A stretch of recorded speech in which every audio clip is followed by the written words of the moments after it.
Blood sugar, high BP, paracetamol, antibiotics और बहुत सारी दवाइयों पर सरकार द्वारा रेट्स को बढ़ा दिया गया।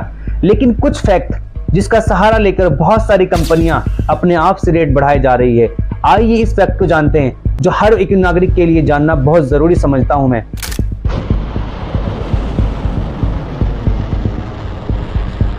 क्या ये सब अमेरिका और ईरान के वॉर की वजह से है या फिर इंडिया में कोई दूसरा गेम चल रहा है? सबसे पहले ये जानना जरूरी है, इंडिया में मेडिसिन आती कहां से हैं? मेडिसिन को डायरेक्ट ईरान से इंपोर्ट नहीं किया जाता है। इंपोर्ट जो होता है उसे रॉ मटेरियल कहते हैं और आम भाषा में कच्चा माल। इंडिया में फार्मा इंडस्ट्री का लगभग 60 से 70% रॉ मटेरियल चाइना से आता है। तो फिर ईरान से क्या होता है? ईरान से जो इंपोर्ट होता है ऑयल, पेट्रोकेमिकल और सबसे बड़ा जो महंगाई का कारण बना वो है शिपिंग रूट, जिसे स्टेट ऑफ हॉर्मुज कहते हैं। इसको बाद में समझते हैं, पहले एक सबसे बड़े फैक्ट को समझते हैं। इंडिया में सभी मेडिसिन का control national pharmaceutical pricing authority यानी NPPA करता है। अब बात करते हैं इंडिया की।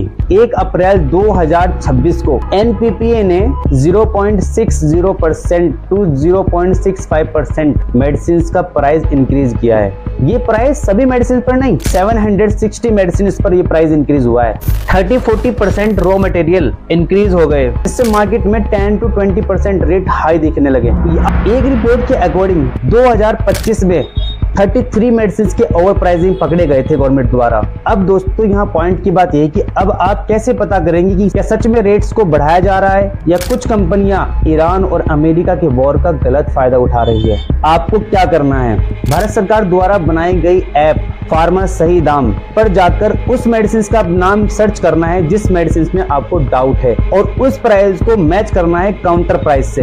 अब एक मेथड और है, आप direct national pharmaceutical pricing authority की साइट पे जाकर लिस्ट चेक कर सकते हैं कि किस मेडिसिन के प्राइस कितने बढ़ाए गए हैं। अगर आपको कोई भी करेक्शन मिलता है किसी भी काउंटर पर, इसी साइट पर कंप्लेंट डालनी है। कंप्लेंट डालने के बाद गवर्नमेंट द्वारा फार्मास्यूटिकल कंपनी उसके काउंटर पर भी फाइन लगाएगी। सब्सक्राइब।